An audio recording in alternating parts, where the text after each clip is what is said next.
बिस्मिल्लाहिर्रहमानिर्रहीम। अस्सलाम वालेकुम नाजरीन, क्या हाल चाल है? ठीक है, उम्मीद है आप बिल्कुल खैरियत से होंगे।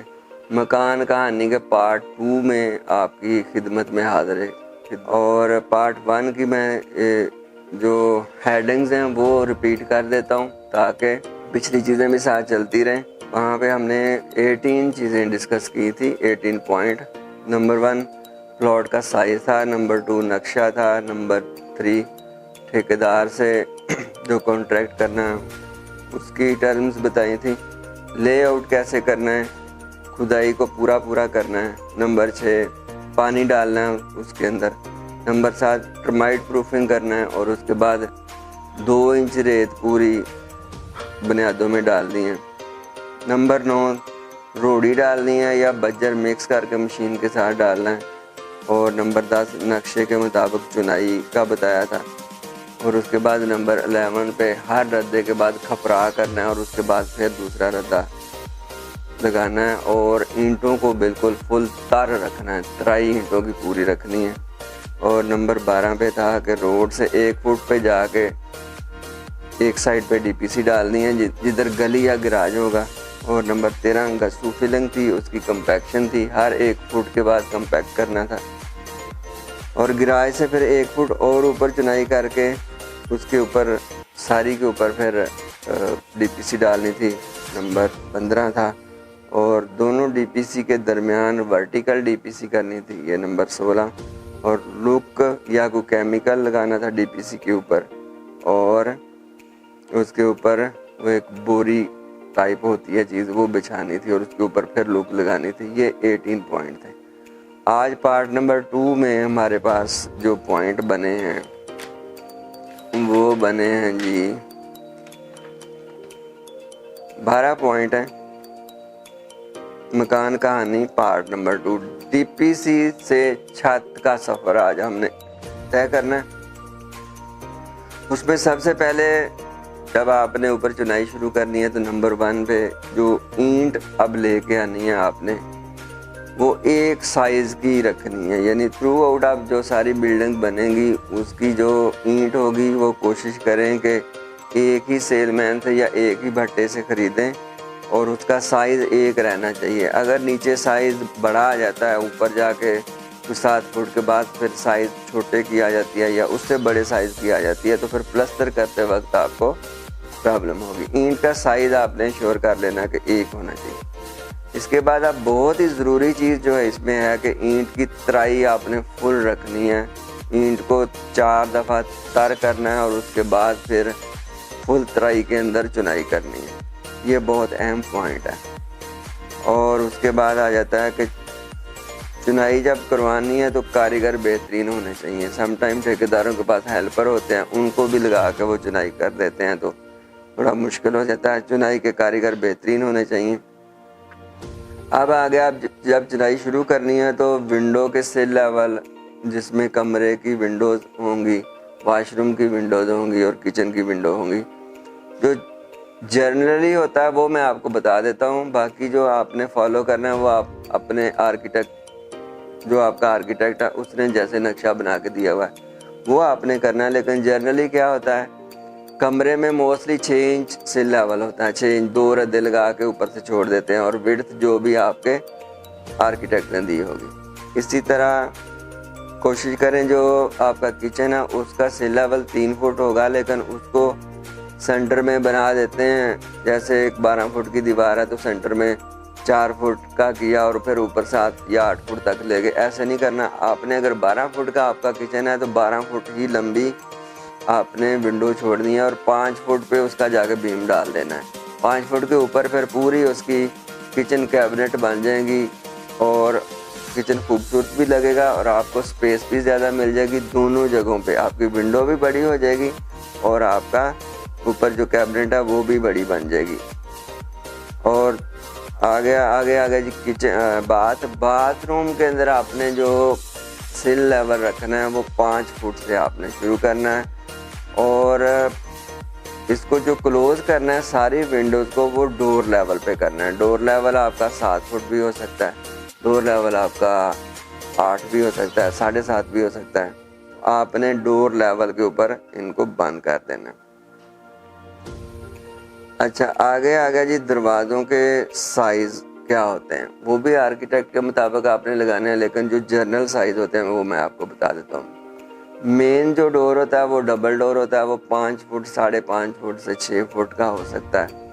और कमरे का डोर आपका आएगा 3.5 फुट का, किचन का 3 फुट का आएगा। अगर ओपन किचन है तो ज़ाहिर है फिर डोर नहीं आएगा, अगर आएगा तो 3 फुट का आएगा। इसी तरह वाशरूम में आपका जो डोर साइज़ होगा वो 2.5 फुट का होगा। और स्टोर अगर है तो उसमें आप 3 फुट से कम साइज़ ना रखें डोर का। ये जनरली साइज़ हैं, बाकी आप अपने आर्किटेक्ट की हिदायत पे अमल करें। अच्छा, चुनाई करते हुए दीवारों के अंदर ना हम डिज़ाइनिंग के लिए निश छोड़ते हैं, जो वो निश होती है वो भी उसकी भी क्लोजिंग डोर लेवल पे होगी और उसमें एक लाइट रखी जाती है। वो आपने चुनाई के साथ साथ करनी है, क्योंकि बाद में जब तोड़ के वो बनाई जाएगी तो फिर एक तो आपका मटेरियल ज़ाया होगा, दूसरा दीवार भी कमज़ोर हो जाएगी। निशेज़ का आपने जहाँ पे डिज़ाइन की हुई है वो साथ ही आपने कर लेनी है। उसके बाद नंबर 7 पे हो जाता है जी डोर एंड विंडो के ऊपर जो टॉप लेवल है वो क्या रखना है। वहाँ पे आके अगर आपने चुगाट लगानी है लोहे की तो वो, और दरवाज़ा बाद में आपने बाज़ारी दरवाज़ा लगाना है जो पैनल का होता है, तो वो 7 फुट से ज़्यादा नहीं हो सकता। उसके लिए अगर आपकी लोहे की चुगाट है तो फिर पहले तो लोहे की चुगाट ना लगाएं, क्योंकि लोहे की और बाद में जो लकड़ी का दरवाज़ा होता है लोहे की चुगाट होती है, तो पॉलिश करते वक्त उनकी सिमेट्री ही नहीं बनती। लेकिन अगर आपने चुगाट लोहे की लगानी है तो फिर पहले आप ये सोच लें कि दरवाज़ा आपने सॉलिड लगाना है या दरवाज़ा आपने बाज़ारी लगाना है। अगर सॉलिड लगाना है तो कोशिश करें कि 8 फुट हाइट रखें, क्योंकि 8 फुट में दरवाजे खूबसूरत लगते हैं। और अगर 7 फुट का रखना है तो आपकी चुगाट भी 7 फुट की हो जाएगी। अब डोर और विंडो का टॉप लेवल आपने यहाँ पे वाटर लेवल कर लेना है। सारी बिल्डिंग के जो डोर लेवल हैं वो वाटर लेवल में हों, और उसी तरह विंडो के वो सारा एक लेवल हो जाएगा। यहाँ पे 7, 7.5 या 8 फुट के अंदर जाके आपकी एक लेवल वाटर लेवल दीवारें हो जाएंगी। ये आपने ज़रूर कर लेना है। उसके बाद मोस्टली क्या होता है, जब आप लोहे की चुगाट लगाते हैं उसके ऊपर 2 सरिये रखते हैं दरवाजे के ऊपर और फिर रद्दे लगाना शुरू कर देते हैं। ये बिल्कुल गलत है, बाद में दीवारों में दरारें आती हैं। इसी वजह से आप डोर के ऊपर भी लाजमी बीम डालें, कम अज़ कम 6 इंच ऊंचा या 6 इंच या 6x9 का डालें। उसके अंदर सरिये का बत्ता बना के लाजमी रखें ताकि वो वज़न दीवारों पे जाए ना कि चुगाट पे आए। और जो विंडोज़ के ऊपर है वो तो ज़ाहिर है डालनी है, आपने बीम डालने हैं, वो आर्किटेक्ट ने जो डिज़ाइन करके दिया उसके मुताबिक ज़रूर डालें। इसके बाद फिर 9 नंबर आ जाता है जी एग्जॉस्ट फैन कहाँ करके आपने छोड़ना है। एग्जॉस्ट फैन छत से कम अज़ कम 1 फुट नीचे रखें, 1 फुट से 15 इंच तक छत से नीचे रखें, और फिर फुट बाई फुट का आपने एग्जॉस्ट फैन छोड़ना है। और एग्जॉस्ट फैन के लिए आपने फुट बाई फुट का लकड़ी का एक बॉक्स बना लेना है, और वो बॉक्स चुनाई करते वक्त ही उसके अंदर रख देना है ताकि वो पूरा एक सिमेट्री बन जाती है, खूबसूरत भी लगता है, और बाद में उसके ऊपर एग्जॉस्ट फैन लगाना भी आसान हो जाता है। ये 1 फुट से 15 इंच नीचे क्यों लगाना है, क्योंकि बाद में हमने सीलिंग करनी है। अगर हमने बिल्कुल छत के साथ जाके एग्जॉस्ट फैन लगा दिया तो फिर वहाँ से एक बॉक्स सा छोड़ना पड़ता है और सीलिंग का डिज़ाइन ख़राब हो जाता है। ये लाजमी याद रखें, आपने 1 फुट या 15 इंच छत से नीचे रखना है और फिर वो फुट बाई फुट का होना चाहिए। इसके अलावा छत की अब हाइट क्या रखनी है ये सोचना है आपने। सम टाइम छत 10 फुट पे भी रखते हैं, 10.5 पे भी रखते हैं और 11 पे भी रखते हैं, और गाँव में तो 12 फुट में भी रख लेते हैं। लेकिन DHA में मोस्टली 10.5 से 11 फुट छत चलती है और इसी पे आपने रखनी। अब बहुत अहम चीज़ है कि जहाँ जहाँ पे आपका फर्स्ट फ्लोर के ऊपर किचन या बाथ आना है तो वहाँ से आपने दीवारों की चुनाई बाकी दीवारों से 6 इंच डाउन रखनी है। वो 6 इंच डाउन क्यों रखनी है, क्योंकि हमने वहाँ पे शटरिंग भी 6 इंच डाउन करनी है और लेंटर भी 6 इंच डाउन भरना है। अगर आपने फुल स्लैब एक ही हाइट पे डाल दी तो बाद में जब ऊपर वाले वाशरूम बनेंगे तो वो एक स्टेप बन जाएगा, क्योंकि उसके ऊपर हमने पी ट्रैप लगाने होते हैं, पाइपिंग होनी होती है उसकी। अगर आपने वो 6 इंच नीचे दीवारें वहाँ पे ना रखी और शटरिंग 6 इंच डाउन ना लगाई तो फिर प्रॉब्लम हो जाएगी कि ऊपर वाले कमरों में जब हम बाथरूम के अंदर जाएंगे तो स्टेप अप करके जाएंगे, वो फिर पानी भी बाहर आता है तो वो डिज़ाइन में भी बुरा लगता है, खूबसूरती भी ख़त्म कर देता है। आपने ये नीचे जो ग्राउंड फ्लोर वाली छत डालनी है वो स्टेप में डालनी है, यानी जहाँ पे ऊपर किचन आना है या बाथरूम आना है तो वहाँ पे आप छत को 6 इंच डाउन रखेंगे। और फाइनली जो 12वां नंबर है वो है कि आपकी जो ऊपर दीवारें अब हो गई हैं 11 फुट पे या 10.5 फुट पे, तो वो लेवल उनका वहाँ पे जाके फिर आपने वाटर लेवल कर लेना है। वाटर लेवल पे होनी चाहिए ताकि आपकी छत पूरी की पूरी बेहतरीन एक ही लेवल में पड़े, और जहाँ पे किचन और बाथ होंगे वहाँ पे 6 इंच डाउन होगी, बाकी पूरी छत एक लेवल में होगी। ये 12 पॉइंट आज हमने डिस्कस किए हैं।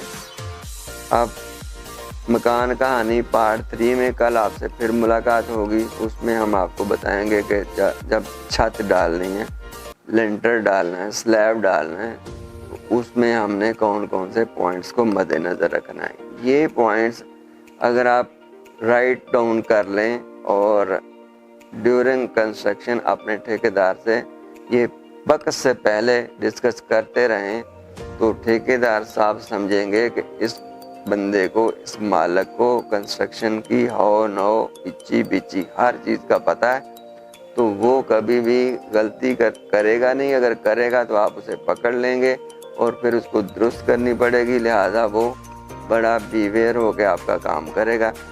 इसके साथ ही मुझे इजाज़त दें, अपना ख्याल रखें, अपने चैनल का भी ख्याल रखें, सब्सक्राइब करें, दूसरे लोगों तक पहुंचाएं। ये इन्फॉर्मेशन फ्री की चीज़ है। आपका घर बन रहा है, घर बनने के बाद ज़ाहिर है जो छोटी मोटी मेंटेनेंस निकलती ही रहती है, और 3, 4, 6 महीने इसी चक्कर में ही सारा सुकून बर्बाद हो जाता है कि इतने पैसे भी लगाए और फिर भी ये छोटी छोटी चीज़ें तंग कर रही हैं। क्यों कर रही हैं? क्योंकि आपके पास ये बेसिक नॉलेज नहीं था, उसकी वजह से ठेकेदार ने अपनी मर्ज़ी से इन चीज़ों को इग्नोर करते हुए आपकी बिल्डिंग तो बना दी, लेकिन वो तो चला गया, लेकिन आप फिर मुसीबत में पड़ गए। तो लिहाजा इन चीज़ों का ख्याल रखें।